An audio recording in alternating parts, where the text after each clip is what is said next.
नमस्कार दोस्तों, मैं हूं अभिनव सिंह और टिकसाला पे आप सभी का स्वागत है। आज इतनी इंपॉर्टेंट टॉपिक पर मैं बात करने वाला हूं, भाज्यता पर आधारित प्रश्न। ऐसे प्रश्न आपने देखा होगा बार बार एग्जाम में पूछे जाते हैं। ग्रुप डी के लिए तो बड़ा खास है क्योंकि मैं देख रहा था हर पेपर में एक क्वेश्चन तो जरूर आता है इससे संबंधित एक चीज। और सिर्फ ग्रुप डी नहीं, कोई भी एग्जाम हो, रेलवे, एसएससी, यूपी पुलिस, लेखपाल, कोई भी एग्जाम की अगर आप तैयारी कर रहे हो, सबके लिए बहुत इंपॉर्टेंट। ध्यान से आपको थोड़ा सा भी मिस नहीं करना है, पूरा ध्यान से समझना है क्योंकि मैं आज पूरा कंप्लीट बताने वाला हूं। ठीक है, पहला क्वेश्चन ग्रुप डी का है। ये संख्या लिख दिया गया, बोला है कि 11 से विभाज्य है, x का मान ज्ञात करना है आपको। तो x के जगह पे क्या है, इसको कैसे निकालोगे? क्या आप डिवाइड करोगे? नहीं, ऐसी भूल मत करना, आपको मैं बताता हूं। इसका एक रूल होता है, जब 11 से डिवाइड की बात आए तो उसका एक रूल होता है। क्या? पहला मतलब सम स्थानों पर जो संख्याएं हैं और विषम स्थानों पर जो संख्याएं हैं उनका डिफरेंस कर दो। ये और दूसरे और चौथे पर 6 और 4, 6 4 जोड़ के 10 होता है। 10 यहां लिख दो।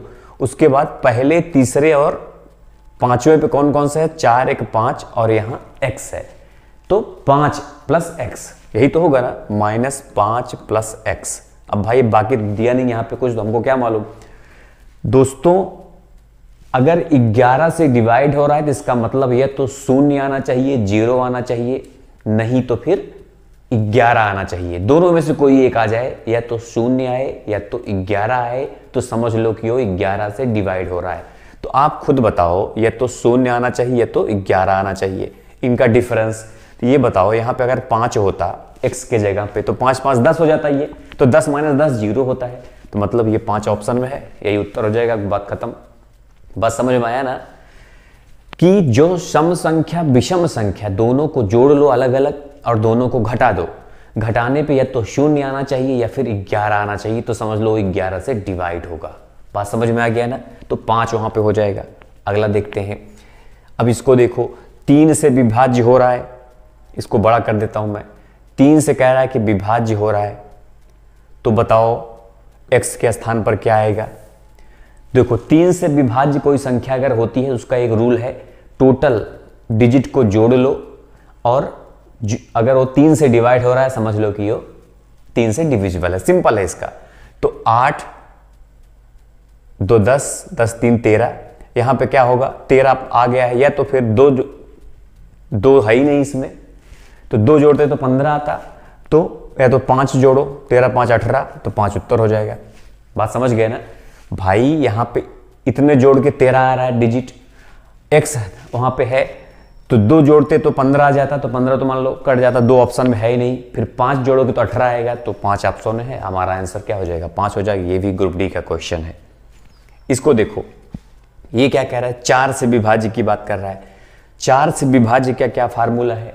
4 से विभाज्य करने का एक ट्रिक है कि आखिरी के ये 2 डिजिट, ध्यान समझना, आखिरी के 2 डिजिट इकाई अंक और दहाई अंक 4 से डिविजिबल होने चाहिए, मतलब 4 से कटने चाहिए। और क्या दिया है कि स्थान पर छोटी से छोटी संख्या कौन सी होगी?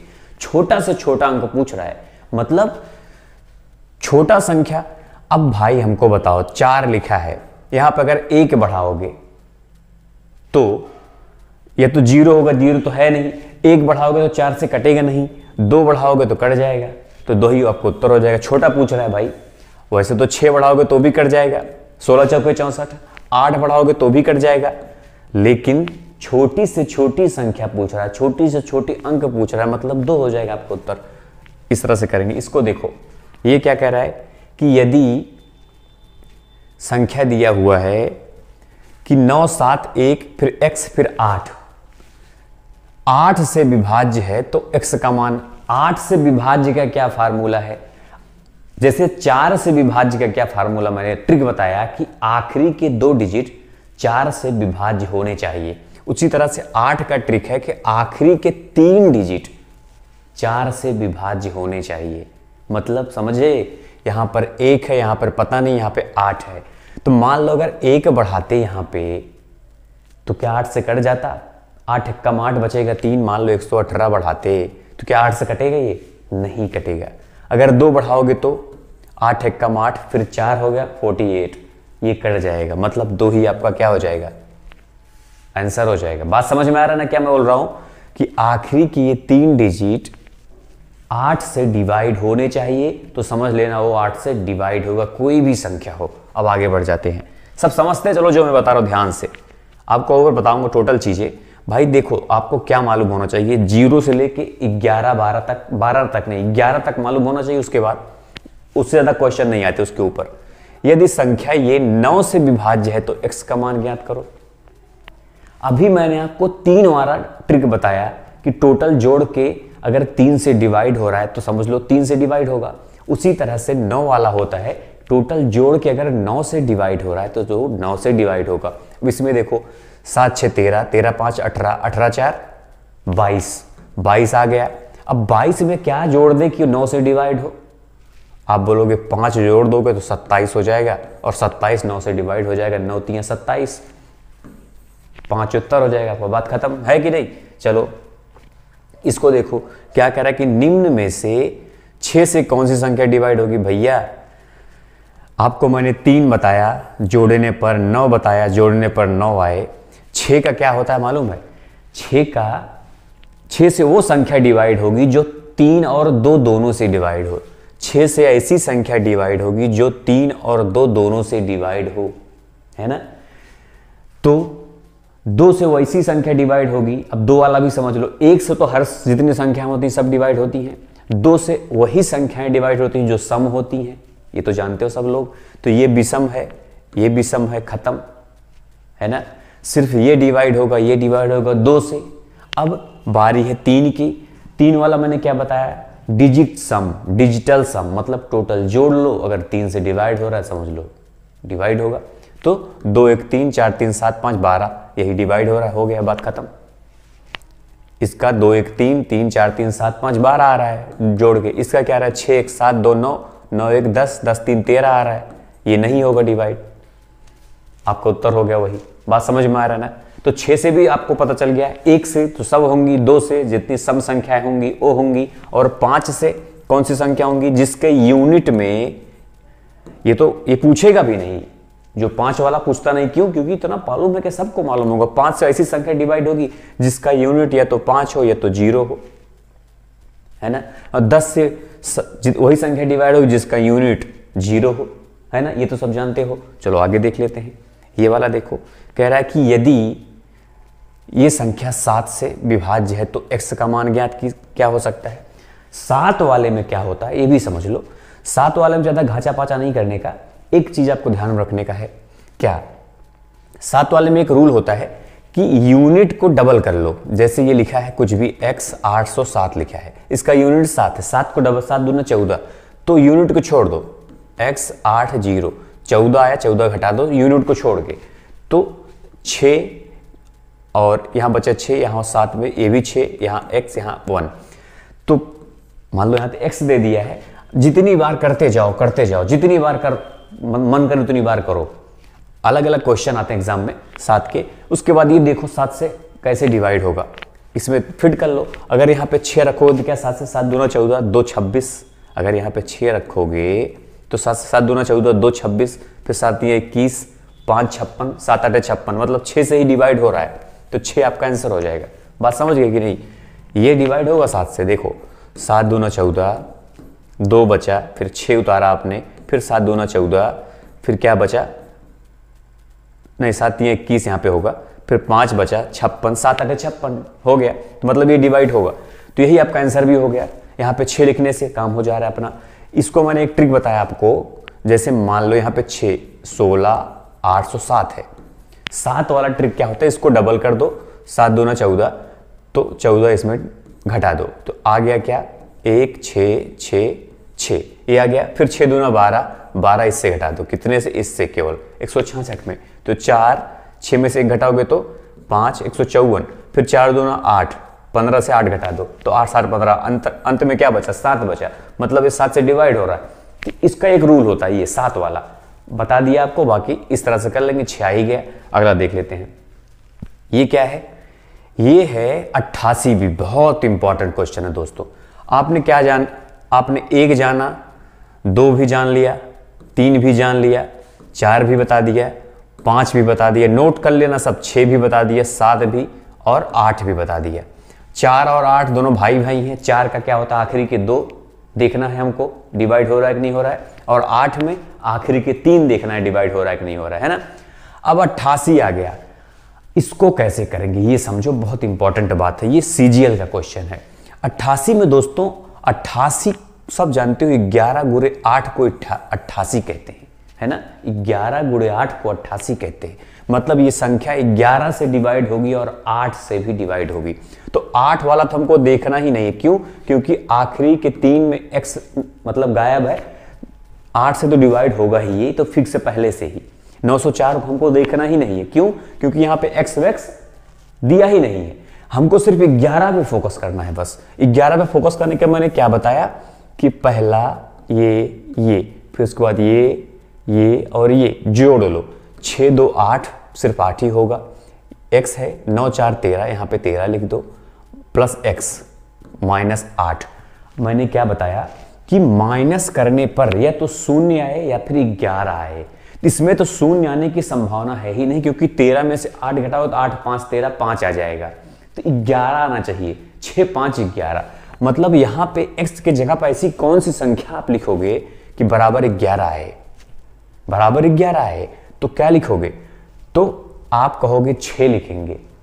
19 में भाई, 19 में जब 8 घटाओगे तो क्या 11 आ जाएगा। यहाँ पे 6 अगर होता तो क्या होता, तो ये 11 आता घटाने पर। खुद सोचो कि 13 प्लस 6 अगर होता और माइनस 8 कर, 13 6 19 माइनस 8 कितना, 11 हो जाएगा, मतलब 6 हमारा आंसर हो जाएगा। बात समझ में आएगा नहीं? इस तरह से इसको करेंगे, बहुत इंपॉर्टेंट क्वेश्चन है ये। इसको देखो, ये भी 99 से कह रहा है, ये किसे कह रहा है? 99 से कह रहा है। 99 से जब पूछ ले तो इसका मतलब ये तो ये 11 से डिवाइड होगा और ये 9 से भी डिवाइड होगा। बात समझ में आया ना? तो पहले हम क्या चेक करें, 11 वाला चेक करें कि 9 वाला चेक करें? चलो 9 वाला ही कर लेते हैं। पहले 8 4 12 12 3 15 15 9 9 5 14 24, यहाँ पे x है 24 5 होता है 29 और 29 3 32, 32 आ गया। और 9 चौके 36 प्लस 4 अगर होता तो ये काम हो जाता। तो 4 तो है और 4 एक में ही है, 4 सिर्फ एक में ही है, मतलब हमारा यही आंसर हो गया, बाकी कुछ देखना ही है हमको दोस्तों। लेकिन और देखो, और 9 चौक 36 और उसके बाद कोई है क्या जिससे कर सकता है? नहीं। 9 चौक 36, 9 पचे 45, तो कोई नहीं, मतलब यही आंसर हो गया, बस 4 ही होगा। एक बात और देख लो चाहो तो, 11 वाला भी देख लो। मान लो यहाँ पे 4 है, मान लिया हमने यहाँ पे 4 है, देखो ये और ये, आपको बस ऐसे सीखना है, जिसको तो सीखेगा ही ये। अब इन सबको जोड़ के घटाते हैं, ठीक है। 8 3 11, 11 4 15, 15 3 18, ठीक है, माइनस 4 9 4 13, 13 5 18, देखो 18 माइनस 18 बराबर 0 आ गया कि नहीं? 0 0 ही आए या फिर 11 आए, मतलब ये भी फाइनल अपना। अब अगला चलते हैं। अब इसको देखो, ये क्या कर रहा है, यदि संख्या 72 से डिवाइड हो। अब 72 वाले में क्या फार्मूला है? ये भाई 9 और 8 दोनों का डिविजिबल है, मतलब दोनों का मल्टीपल है 72, मतलब ये 9 से भी डिवाइड होगा और 8 से भी डिवाइड होगा, है ना। और 8 से मैंने बताया कि आखिरी का 3 डिजिट देख लो बस। तो आप बताओ, 8 3 24, 8 चौके 32, मतलब x के जगह पे 3 भी हो सकता है, तो 3 यहां पे है क्या? और कुछ हो सकता है? अगर मान लो यहां पे 8 होता तो 72 भी हो सकता है दोस्तों, 9 8 72, मतलब ये आपको उत्तर नहीं होगा 3। क्यों? क्योंकि भाई 72 भी हो सकता है, 3 भी हो सकता है। यहाँ पे अगर 7 होता वो भी 8 से कट जाएगा, यहाँ पे 3 होता वो भी 8 से कट जाएगा। जब 2 ऑप्शन मिले तो आपको डाउट में भी हो आप। अब हमको देखना है कि 9 से कटेगा कौन से नंबर पे, तो जोड़ लो। सब जोड़ने पे जो आए वो 9 से विभाजित होना चाहिए। देखो 5 5 10, 10 3 13, 13 5 18, यहाँ पे 0 है, 18 2 20, 20 तो आ गया इतना। अब इन दोनों में क्या लगाऊं कि वो 9 से कट जाए? तो आप बोलोगे +7 लगा दो, क्योंकि 27 9 से कटेगा। अगर +3 लगाओगे तो 23 हो जाएगा, और 23 9 से कटेगा नहीं, मतलब 27 मतलब ये वाला उत्तर हो जाएगा हमारा बी नंबर वाला, डी वाला नहीं होगा। तो इतना आपको समझ में आ गया ना, पूरा कॉन्सेप्ट क्लियर? कोई डाउट हो? मुझे नहीं लगता कोई डाउट बचा होगा। ये वाला आप किसी भी एग्जाम में आप दोगे तो आप अपने हिसाब से दिमाग लगा के, जुगाड़ लगा के कर ही लोगे, क्योंकि मैंने हर तरह के बता दिया आपको, है ना। अब ये है आपकी बारी, होमवर्क की बारी। ये आप लोग कमेंट करके बताओगे कि आखिर इनमें से 8 से विभाज्य होने वाला छोटी से छोटी संख्या, ध्यान देना, ये छोटी से छोटी x के स्थान पर क्या आएगा, ये आपको बताना है कमेंट बॉक्स में। जल्दी से देख के समझ बूझ के बताओ, क्योंकि आपको पता चल ही गया है कि क्या आ सकता है, ये तो कर ही लोगे आप लोग। और जो लोग अभी तक देख रहे हो वो लोग कमेंट जरूर करना, आंसर जरूर देना, तभी मुझे पता चलेगा आप लोग देख रहे हो। और एक बात आपको एक बता देता हूं, अगर आप नए हो और मुझे नहीं जानते, जैसे होता है कि छोटे चैनल पे लोग, कुछ लोग भीड़ देख के पढ़ते हैं, उसी में दिलचस्पी दिखाते हैं, सोचते हैं कम व्यूज आया है, कम लाइक आया है, छोटा चैनल है, नया टीचर है, ये सोच के पढ़ोगे जिंदगी में तो कभी आगे नहीं जा पाओगे। जिधर भीड़ जाती है उधर सफलता का रास्ता नहीं होता है, ये बात अपने माइंड में बिठा कर रख लेना। इसलिए मैं आखिर में क्यों बोल रहा हूं, क्योंकि पहले वाले चले गए होंगे जिसको जाना था, अभी वही बचे होंगे जो समझदार होंगे थोड़ा बहुत। तो बस दोस्तों, वीडियो को लाइक करना और जो लोग नए हो चैनल को सब्सक्राइब करके घंटी जरूर दबा देना। मिलते हैं फिर नेक्स्ट क्लास में, तब तक ले जय हिंद, जय भारत।